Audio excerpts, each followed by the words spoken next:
పాటు అట్టహాసంగా సాగిన మేడారం మహాజాతర తుది ఘట్టానికి చేరుకుంది. జనం వీడి సమ్మక్క సారలమ్మ మళ్లీ వనంలోకి వెళ్లారు. అమ్మలు వనానికి కదిలే వేళ మేడారంలో చిరుజల్లు ఆహ్వానం పలికాయి. సమ్మక్క సారలమ్మ, పగిడిద్దరాజు, గోవిందరాజులు గద్దెలపై నుంచి ఆదివాసీ పూజలు ఆలయాలకు ఊరేగింపుగా తీసుకెళ్లారు.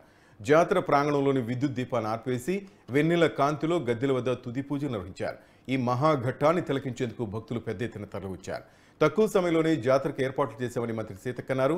వన ప్రవేశం పూర్తయినా భక్తుల రద్దీ కొనసాగుతుందని చెప్పారు. రేపటి వరకు అన్ని శాఖల అధికారులు అందుబాటులో ఉంటారని వివరించారు. మాకొచ్చిన అంచనా 1,35 నుంచి 40 లక్షల వరకు మధ్యాహ్నం వరకు ఈరోజు మధ్యాహ్నం వరకు వచ్చినటువంటి అంచనా. ఈ జాతర నిర్వహణ కోసం మరి అత్యధికంగా నిధులు ఇచ్చినటువంటి తెలంగాణ రాష్ట్ర ప్రభుత్వం, ముఖ్యమంత్రి గారు శ్రీ రేవంత్ రెడ్డి గారు, గౌరవనీయులు శ్రీ బట్టి విక్రమార్క గారు, అదేవిధంగా క్యాబినెట్ మినిస్టర్స్ అందరికీ, రాష్ట్ర ప్రభుత్వానికి ప్రత్యేక ధన్యవాదాలు తెలియజేస్తూ ఉన్నాం.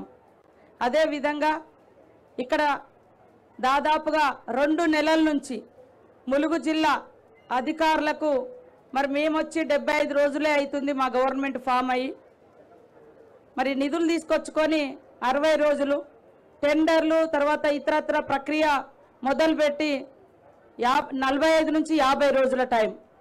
ఈ టైంలో మీకు తెలుసు గతంలో వచ్చినటువంటి వరదల మూలంగా మేడారం అంతా కూడా వరదలతో ముంచెత్తి ఇక్కడటువంటి ప్రాంతం అంతా రోడ్లు కానీ అదేవిధంగా ఇతరత్ర రూమ్స్ కానీ బిల్డింగ్స్ కానీ అన్నీ పాడైపోతే వాటిని రిపేర్ చేసుకోవడము, నేషనల్ హైవేను స్పీడప్ చేసుకోవడము, ఉన్న రోడ్లను మెయింటెనెన్స్ చేసుకోవడము, కొత్త రోడ్లను క్రియేట్ చేసుకోవడము, ఇవన్నీ కూడా మేము వీలైనంత వరకు బెటర్ సర్వీస్ ఇవ్వడం కోసం మంచి దర్శనాలు జరగాలని అందరం ఇక్కడటువంటి కలెక్టర్ గారు, ఎస్పీ గారు, అదేవిధంగా ఎండోమెంట్ అధికారులు, పూజారులు, ఇతర అడిషనల్ కలెక్టరు, ఇతర శాఖల దాదాపుగా మరి 20 శాఖల అధికారులు ఇక్కడ మన జిల్లా యంత్రాంగం అంతా కూడా కష్టపడ్డారు.